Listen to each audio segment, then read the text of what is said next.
আলহামদুলিল্লাহ। এখন ফিরলে বাসায়? গতরাতে ঘুম থেকে উঠেই তো তোমাকে খুঁজছিলাম, পেলাম না। কখন ফিরলে বাসায়? ও, এদিকে ছিলাম না হয়তো। আচ্ছা বলো, কেমন কাটলো তোমার ট্রাভেলিং টাইম?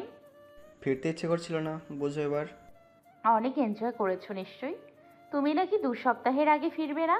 2 সপ্তাহের তো মেবি এখনো 1দিন বাকি। রমজানের জন্য চলে এলে নাকি? কাল থেকে তো রোজা, তাই না? মা তো ফোনেই ঝাঁটা মারতে প্রস্তুত। যাক, আস্তে ধীরে শখ মেটাও। একত্রে খেতে গেলে আবার বদহজম হয়ে যাবে। তাই নাকি? কিন্তু আমার যে হজম শক্তি বেশ ভালো। তা তোমরা হানিমুনে যাচ্ছ কবে? শ্বশুর বাড়িতেই যাওয়ার সৌভাগ্য হয়নি, আবার হানিমুন? হা হা হা। চলে এসো, কাছেই তো, দরজাও খোলাই আছে। আমি কেন চলে আসবো? নিয়ে যেতে পারো না? ওকে, দরজা খোলো, আমি আসছি নিতে। আসবে তো? এহ, এভাবে কেন যাব? আমার কি কোনো সম্মান নেই নাকি? নেয়ার হলে আনুষ্ঠানিকভাবে নিয়ে যাও। তাহলে বসে থাকো, আর আশা লাগবে না। আসবো না। এ বাড়িতে বোধহয় আর ভাবি আসবেও না। মাও চাইবে না তুমি আসো। ভাইয়াও চাইবে না একাধিক বিয়ে করতে। রিজওয়ানার মুখটা সামান্য মলিন হয়ে গেল। সে জিজ্ঞাসা করলো, কেন? মামি বুঝি বলেছে তোমার ভাইকে বিয়ে করে নিতে? গতকাল বলছিল তো এমন কিছু। ভাইয়া বলছিল তোমার কথা। দেন মা বলল বিয়ে করলে বল, বউ দেখি। তোমার ভাইয়া কি বললো? ভাইয়া বলেছে যাকে বিয়ে করেছি তাকে আগে ঘরে তুলো। আচ্ছা যাই, গোসল করব। রিজওয়ানার মুখে মলিনতা বিলীন করতে শিহান বলল, ওসব বাদ দাও। ভাইয়াকে ফুসলে হানিমুনটা সেরে আসো। ভাইয়ার কাছে কিন্তু টাকা আছে, বের করতে চাই না, বুঝছো? ভাইয়ার বেতন টেতন কিন্তু মা জমা নেয় না, ঘরে খরচ যা যায় আর কি। ঘরের খরচই বা কম কিসে? আর পরিবারের বড় ছেলে, পরিবারের দায়িত্ব নিতে না পারলে কেমন হবে? দূর, আমি তোমাকে অনুপ্রেরণা দিচ্ছি আর তুমি পাশ কাটিয়ে যাচ্ছ। বিশ্বাস করো, দেশের আনাচে কানাচে এত এত সুন্দর জায়গা, উফ, মন বসে গেলে ঘরে ফেরা দেয়। মুগ্ধ না হয়ে পারবে না। তোমাকে কিছু ছবি পাঠাবো, দেখলে যাওয়ার ইচ্ছা জাগবে 100%। সুযোগ সুযোগ কাজে লাগাও ভাবিজি।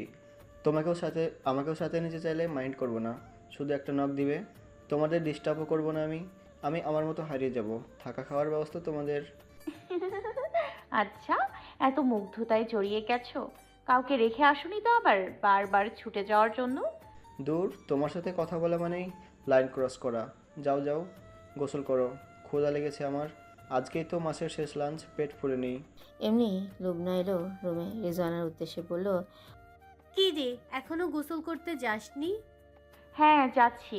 ওপাশ থেকে শিহান লুবনার উদ্দেশ্যে বলল, আসসালামু আলাইকুম ফুপি, ভালো আছো তুমি?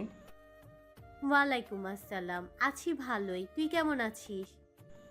তোমাদের দোয়ায় আলহামদুলিল্লাহ ভালোই তো আছি। ইফতারের দাওয়াত টাওয়াত পাবো নাকি? রোজা রাখি তো। লুবনা হেসে বলল, পাবি না কেন, চলে আসিস, 30 দিনের দাওয়াত। কি মুশকিল, রোজা 19টা হলে ঈদের দিনও কি আমাকে ইফতার খাওয়াবা? ধুর ফাজিল, যতদিন ইফতার ততদিনেরই দাওয়াত হয়েছে এবার। আচ্ছা ঠিক আছে। লুবনা রুম ছেড়ে যেতে যেতে বলল, অয়ন, নিয়নকেও সাথে নিয়ে আসিস। নিজে বাঁচলে বাপের নাম। বলতে বলতে শিহান বারান্দা ছেড়ে চলে গেল। রিজওয়ানাও হাসতে হাসতে ত্যাগ করলো নিজ বারান্দা। দুপুরে মায়ের সাথে খেতে বসলে লুবনা বিড়বিড় করতে লাগলো, শিহান ছেলেটা একেবারেই ভিন্ন, যেমন মুখে মধু তেমনই আচার ব্যবহারে। দেখলেই সালাম দিবে, এটা সেটা জিজ্ঞেস করবে। আর বাকি ছেলেগুলো পুরো মায়ের স্বভাব পাইছে। আরেক মেয়ের জামাই তো পাইছি, মাশাল্লাহ। কথা তো বলবে দূরে থাক, দেখলে সালাম পর্যন্ত দেয় না, দৌড়ে পাল্লায়। ফুপির সাথে সম্পর্ক তো নাই, শ্বশুর শাশুড়িও মানে না, আবার বউ বউ করতে আসে। মানুষের মুখের কথায় কি না হয়, সম্পর্ক টিকিয়ে রাখতে মানুষের আচার ব্যবহারই যথেষ্ট।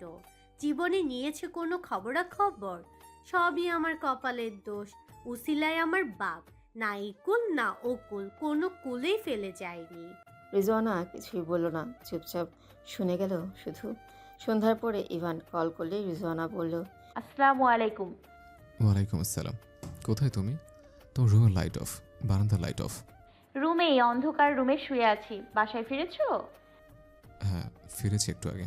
ফ্রেশ হয়ে তোমাকে কল করলাম। এই সময় শুয়ে আছো কেন? শরীর খারাপ? তা জেনে তোমার কি লাভ? এটা কেমন কথা কেমন বললে? আবার? যেমন শুনেছো তেমনই। এত বউ বউ করে পাগল শ্বশুর শাশুড়ির খবর নিয়েছো কদিন? কেন, কি হয়েছে শ্বশুর শাশুড়ির? এখন কেন বলতে যাব? কি হয়েছে না হয়েছে? আমার সাথে তো খুব মধুমাখা আলাপ জমাতে পারো। বাবা মাকে দেখলে কি একটা সালাম পর্যন্ত দেয়া যায় না? আমার সাথে দেখাই হয় না, সালাম দেবো কিভাবে? দেখা হয় না নাকি দেখা দাও না? দেখা হবে কি করে? ছায়া দেখলেই দৌড়ে চলে যাও? ইভান আর প্রত্যুত্তর না করে হাসলো শুধু। রিজওয়ানা তার হাসির প্রতি বিরক্ত হয়ে বলল, হাসো আবার? জানো মা আজ কি বলেছে? কপালের দোষে তোমার মতো একজন জামাই পেয়েছে, যে কিনা দেখা হলে সালাম পর্যন্ত দেয় না, খোঁজ খবর নেয়া তো দূরেই থাক। আর শিহানের কতটা প্রশংসা করলো, সে দেখলেই ফুপির সাথে কত গল্প জুড়ে দেয়। আর তুমি কিসের ভাতিজা আর কিসের জামাই হয়েছো? হ্যাঁ, আমার বাবা মা কি খুব বেশি কিছু প্রত্যাশা করে তোমার কাছে? দেখলে কথা বলবে, একটু ভালো মন্দের খবরাখবর নেবে। শ্বশুর বাড়ির শ্বশুর শ্বশুর শাশুড়ির আগে তো তারা তোমার ফুপা ফুপি। এসব কি তোমার দায়িত্বের মধ্যে পড়ে না? বাসায় ছোটোখাটো একটা আয়োজন হলেও তোমাকে স্মরণ করে। সব ভালো থাকলে তো কোনো প্রয়োজনই মেয়ের জামাইকে বাদ রাখতো না, আর সেখানে তুমি সেই সুযোগটাই দাও না তাদের। রিজওয়ানা থামতেই ইভান বলল, ফুপি কি সত্যি বলেছে এমন কিছু? তোমার কি মনে হয় আমি বানিয়ে বলছি? তা না, মানে বিশ্বাস করতে কষ্ট হচ্ছে। শোনো, জামাইয়ের কাছ থেকে একটু ভালো আচরণ সব শ্বশুর শাশুড়ি প্রত্যাশা করবে। তুমি যেমন আচরণ করবে তারাও তোমাকে তেমনভাবেই বরণ করে নেবে। বউ বউ করে পাগল হলে বউ পর্যন্তই সম্মান আটকে থাকবে। শ্বশুর শাশুড়ির আদর স্নেহ তোমার ভাগ্যে জুটবে না। সত্য বলতে আমি একটু ভয় পাই ওনাদের সাথে কথা বলতে। কিসের ভয়? আমার বাবা মা কি বাঘ না ভাল্লুক যে তোমাকে খেয়ে ফেলবে? আহা, খেয়ে ফেলবো তেমন কিছু না। আমার সম্পর্কটা তো এখন শুধু ফুপি ভাতি চান না, জামাই হয়ে সত্যি আমার মানটা একটু বেশি। শুধু আমার ক্ষেত্রে না, প্রত্যেক ছেলের ব্যাপারটাই এমন। ফুপি একটু কটু কথা বললে ভাতিজা সেটা সহজে গায়ে মাখবে না, কিন্তু জামাইয়ের মাইন্ডে লেগে যাবে। ধরো আমি নিজ থেকে কথা বলতে গেলাম আর ফুপি মুখ ফিরিয়ে নিল, তখন আমার সম্মানটা কোথায় গিয়ে দাঁড়াবে? সেই ভয়টাই পাই। দ্বিতীয়বার যাওয়ার উৎসাহ কি হারিয়ে ফেলবো না? তাছাড়া এরপর যদি আমাকে ডাকেও তাও তো যেতে পারবো না, অপমান বোধের কারণে। তার চেয়ে কি ভালো নয় দূরে থাকে? সেই ভেবে আর এগোতে চায় না। যেদিন নিজ থেকে ডাকবে সেদিনই যাব, কারণ সেদিন তো আর অপমান বোধের সংখ্যা থাকবে না। হ্যাঁ, দূরে থেকেই তো বেশি বেশি ভাবা ছাড়া আর আপনার কাজ নেই। আমার চেষ্টা করে দেখেছেন কখনো আমার মা মুখ ফিরিয়ে নিয়েছে কিনা? ওই যে ভয় ছিল মনে, এখন যেহেতু জেনেছি মনোভাব, তখন থেকে করবো চেষ্টা। শিহান কত কথা বলে, তার থেকে মুখ ফিরিয়ে নেয়নি কখনো। আর ওনার সাথে যেন আমার মায়ের চরম শত্রুতা। বললাম তো চেষ্টা করব। তোমার মাকে বলো সকাল সন্ধ্যা কয়েকবার তোমার রুমের বারান্দা পরিদর্শন করতে। প্রতিদিন কথা বলবো, ওকে? আহা, খুব ঠেকা পড়েছে তো আমার মায়ের। ঠেকা পড়েছে না তোমার সাথে কথা বলতে বারান্দায় অপেক্ষা করার? ইভান শব্দযোগে হেসে বলল, খুব তো ঝগড়া করলে, এবার একটু প্রেমে সারা দাও। সারাদিন পরিশ্রম করার পর বউর কাছ থেকে একটু তো প্রেমালা প্রত্যাশা করতেই পারি, তাই না? মিষ্টি মিষ্টি কথা বললে মনটা একটু ফ্রেশ ফ্রেশ লাগে, বুঝতে পেরেছ? রিজওয়ানা মলিনতার কণ্ঠে বলল, মামি নাকি অন্য মেয়ে দেখে বিয়ে করে নিতে বলেছে তোমাকে? কি বলেছে এসব? শুনলাম কারো কাছে। রিজু, আমি মাইন্ড ফ্রেশ রাখতে চাইলাম আর তুমি খারাপ করে দিতে চাইছো? জানতে চাইলাম শুধু। রিজু, আমি শুধুমাত্র তোমাকে ভালোবাসি আর তোমাকে প্রত্যাশা করে জীবনে। অন্য কাউকে জড়ানোর কথা দ্বিতীয়বার ভাবার প্রত্যাশাও রাখি না। সুতরাং কে কি বললো সেদিকে তোমার কান না দিলেও চলবে। তুমি কি কাঁদছো? না। ইস, কণ্ঠ ভারী হয়ে গেছে। শোনো, ভবিষ্যতে সব ফালতু ব্যাপার বলে আমাকে দূরে সরে দিও না, এই বলে দিলাম। তাহলে কিন্তু সতীনের সংসার করতে হবে। করে দেখুন না বিয়ে। আপনাকে আমি আস্ত রাখবো নাকি? ফোনে একদিন কথা না বলার কারণেই আপনার বারান্দার কি হাল হয়েছে, আর বিয়ে করলে আপনার কি হাল করব আমি ভাবতে পারছেন? ভাবা দরকার। By the way, also love your jealousy and cuteness. রাতে ফেসবুক গ্রুপে এক পোস্টে ছেলেবাবুর ছবি দেখল রিজওয়ানা। বাবুটির মাথায় সাহেবি টুপি, চোখে সানগ্লাস, পরনে জিন্স ও টি শার্ট, মুখে ঝুলে আছে মিষ্টি হাসি। তার ভালো লাগায় সে পোস্টে কমেন্ট করলো। মাশাআল্লাহ, সো কিউট বেবি। তার ঠিক কিছুক্ষণ পরেই কমেন্টে রিপ্লাই এলো। রিয়েলি? আমাদের বেবিরা আরও বেশি কিউট হবে। ইভান করেছে কমেন্টের রিপ্লাই। রিজওয়ানা অ্যাংরি রিয়াক্ট দিয়ে রিপ্লাই করলো। তুমি এখানে কি করছো? তুমি যেখানে আমি সেখানে। সে কি জানো না? প্রয়োজন নেই তো জানার। আরেকবার দেখলে ঠ্যাং ভেঙে রেখে দিব। ইভান হাহা রিয়েক্ট দিল। এর পরপরই কমেন্ট ডিলিট করে দিল রিজওয়ানা। ইভানের জন্য যত্রতত্র কমেন্ট করাও দুষ্কর হয়ে উঠেছে তার। লোকটা যেখানে সেখানে লজ্জায় ফেলতে প্রস্তুত। কমেন্ট ডিলিট করে সারতে পারেনি। এদিকে ইভান কল করে বসলো। রিজওয়ানা রিসিভ করে বলল। কি হয়েছে আবার? কমেন্ট ডিলিট করলে কেন? আপনি রিপ্লাই করলেন কেন? তোমাকে জানাতে আমাদের বেবিরা সো মাচ কিউট কিউট হবে যে। Shut up. আচ্ছা, বেবিদের নাম কি রাখবো? চোপ তো। সমস্যা কি আপনার? আচ্ছা, এমন নাম রাখবে যেটা দুজনে ডাকতে পছন্দ করব। ফোন রাখলাম আমি। জরুরি কোনো কথা আছে? এত গুরুত্বপূর্ণ বিষয় নিয়ে কথা বলছি, সেটা কি তোমার কাছে জরুরি মনে হচ্ছে না? না, হচ্ছে না। আমার ঘুম পাচ্ছে, আমি ঘুমাবো। রিজু, ডু ইউ নো তোমাকে ইদানিং বাচ্চার মা লাগে? রিজওয়ানা খিলিয়ে হেসে বলল। লাগুক, আমি বুড়ি, আপনি বুড়ো হয়েছে। বিপরীতেই ইভান হেসে বলল।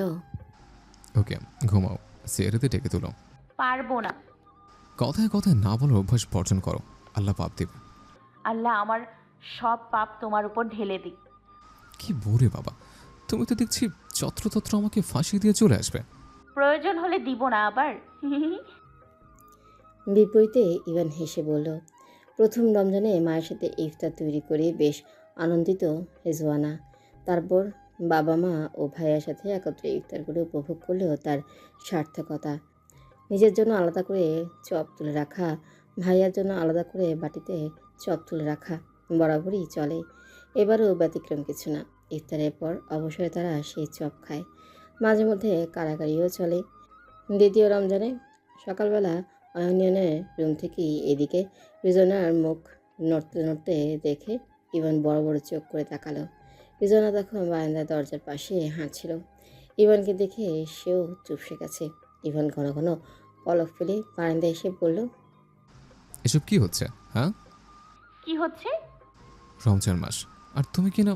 মা যদি দেখে তার বৌমা এসব করে বেড়ায় তো কি ভাবে বলো তো?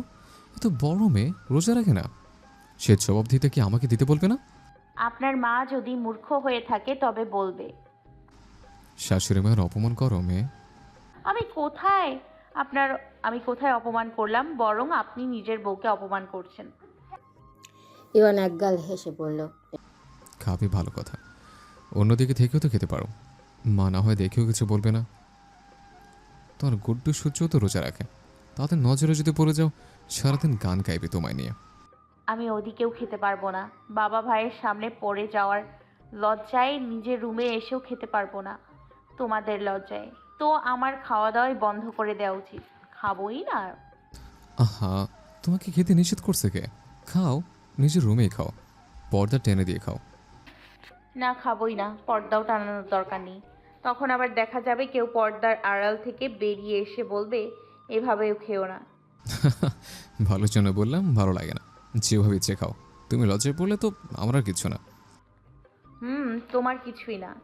দেখো, ঘটনাটা ঘটে গেলে কিন্তু আমি সামাল টামাল দিতে পারবো না। চুপ থাকো। এত সেজেগুজে কোথায় যাচ্ছ এখন? অফিসে। হাফ টাইম করেছে? হাফ না, 2 ঘন্টা সময় কমে আছে। আসে, বেশি বেশি খাওয়া দাওয়া করো, একটু পরপরে খেও, যেভাবে ইচ্ছে সেভাবে খেও। ভুলে আবার কাউকে খাওয়ার জন্য ডেকে বসো না, জানো? ঠিক আছে? ইভান মুচকে হেসে চলে গেল। বিপরীতে রিজওয়ানা ভেঙচি কাটল। দুপুরের দিকে মেহমান এলো বাড়িতে। লুবনার এক স্কুল ফ্রেন্ড এসেছে তার স্কুল পড়ুয়া ছেলেকে নিয়ে। রিজওয়ানা প্রথমে মিটিমিটি হাসছিল তার মায়ের বান্ধবীর এইটুকু বাচ্চা দেখে। মায়েরা তো সমবয়সী, অথচ তারা ভাই বোন এদিকে কত বড়। আর ওনার ছেলের বয়স মাত্র 9 বছর। তবে পিচিরাকে দেখে রিজওয়ানার ভালো লেগেছে। খুবই মিষ্টি চেহারা। আর তাদের আর তাদের দেখে কি লজ্জা। রিজওয়ানা তার সাথে কথা বলার চেষ্টা করলে সে মায়ের পিছনে লুকানোর চেষ্টা করে। রিজওয়ানা তার হাত ধরে টেনে সামনে এনে বলল, ভয় পাও আপুকে? নাম কি তোমার? পিচ্চিরা এক আঙ্গুল মুখের ভেতর দিয়ে বিড়বিড় করে বলল, ইয়াশ। বাহ, সুন্দর নাম তো। মুখে হাত দেয় না। কিসে পড়ো তুমি? ও, 3-তে। সাথে সাথেই রিজওয়ানা বিস্মিত হয়ে উঠল মিষ্টি চেহারার ভেতরে ইষ্টি দেখে। সে চমকে উঠে বলল, তোমার দাঁত দেখি সব পোকাই খাওয়া। ও, আমি পোকা খাই না তো, আমি শুধু চকলেট খাই। এজন্যই তো পোকা তোমাকে খায়। আর চকলেট খেও না, ঠিক আছে? বাচ্চাটা মাথা নেড়ে হ্যাঁ সূচক জবাব দিল। রিজওয়ানা তার হাত ধরে লিসানের রুমের দিকে গেল, লিসান ঘুম থেকে উঠেছে কিনা দেখার জন্য। আজ তার অফিসে ছুটি, তাই বাসায় আছে সে। রুমে এসে দেখল লিসান মাত্র উঠেছে ঘুম থেকে, গোসল করবে তাই কাপড় চোপড় নিচ্ছে। তাদের দেখে বলল, এইটা আবার কে? মায়ের বান্ধবীর ছেলে। কিউট না ভাইয়া? দাঁত কই? রিজওয়ানা খিলখিলিয়ে হেসে বলল, চিন্তাই হয়ে গেছে। আরে বাবু, তোমার বাবাকে বলবে তাড়াতাড়ি পুলিশকে জানাতে। আচ্ছা। রিজওয়ানা বলল, ভাইয়া এ নাকি মায়ের স্কুল ফ্রেন্ডের বাচ্চা। আর দেখো আমরা মায়ের কত বড় বাচ্চা। ভাবছিলাম আইন নির্ধারিত বয়সের শুরুতে যদি তুমি বিয়ে করে নিতে, আজ তোমারও এই বয়সে একটা বাচ্চা থাকতো। বলতে বলতে লিসান বাথরুমে চলে গেল।